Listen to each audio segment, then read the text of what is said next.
In this video, we'll learn a rudiment called the Herta.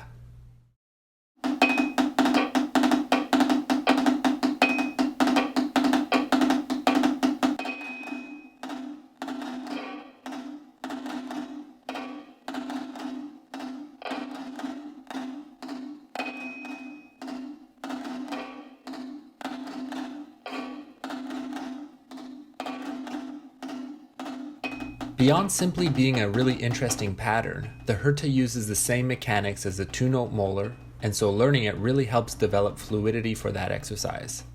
In my own experience, it wasn't until learning the Herta rudiment that I was able to play the two-note Moeller properly. To develop the Herta, we'll break it down into a few progressive steps. 1, 2, 3, 4, 5, 6, 1, 2, 4. The first step is to play the accent and the tap, just like in the two-note Moeller exercise. This time we'll do it in 6/8. Throw the accent down on 1 and let your forearm hop back up our staircase. On count 2, generate a light tap note by letting your wrist drop. We can use the phrase da-da to represent this, just like we did with the two-note Moeller. Next, count out 3, 4, 5, and then on count 6, reinitiate the whip motion to start again. Do make sure to execute these movements on the exact counts as you speak them out loud. This will guarantee that you're controlling the movements precisely. 3, 4, 6, 1, 2, 3, 4, 5, 6, 1, 2, 3, 4, 5, 6, 1, 2, 3, 4. The second step is to add a tap stroke with your other hand to create an even 3-note pattern.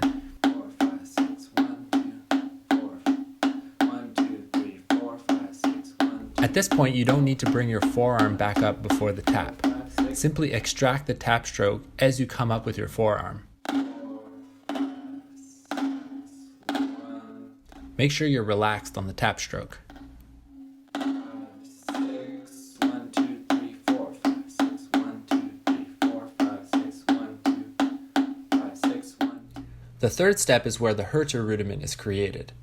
We'll bring in a quick extra tap stroke right in between the initial two-note accent and tap. 6, 1, 2, 3, 4, 5, 6, 1, 2, 3, 4, 5, 6, 1, 2, 3, 4, 5, 6, 1. Altogether, this pattern is called the three-note Herta, which has a bouncy, galloping kind of sound. You might recognize this pattern in the drum fills of many famous drummers, notably Billy Cobham. Practice this sequence with both hands and get comfortable with it. 3, 4, 5, 6, 1, 2, 3, 4, 5, 6, 1. The fourth step is to work on the four-note Herta, which introduces another eighth-note tap at the end of the sequence. The four-note Herta allows us to switch leading hands naturally. Instead of placing the upstroke immediately after the accent, the upstroke will happen with the opposite hand an eighth note later.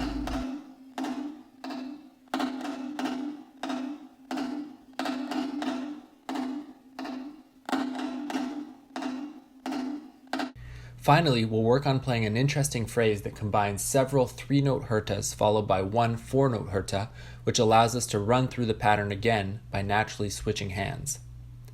The pattern goes like this in 4/4 time. A 1 and a 2 and a 3 and 4 and a 1 and a 2, 3 and a 4 and a 1 and a 2 and a 3 and a 4 and a 1 and a 2 and 3 and a 4 and a 1. First, work out this pattern by counting the 16th notes out loud. And 3 and a 4 and a 1, 2 and a 3 and 4 and a 1 and a 2 and 3 and a 4 and a 1. Once you can do this slowly, we'll develop speed by counting 16th notes in cut time. 2, 3, 4. 1 and a 2 and a 3 and a 4 and a 1 and a 2 and a 3 and a 4 and a 1 and a 3 and a 4 and a 1 and a 2 and a 3 and a 4 and a 1.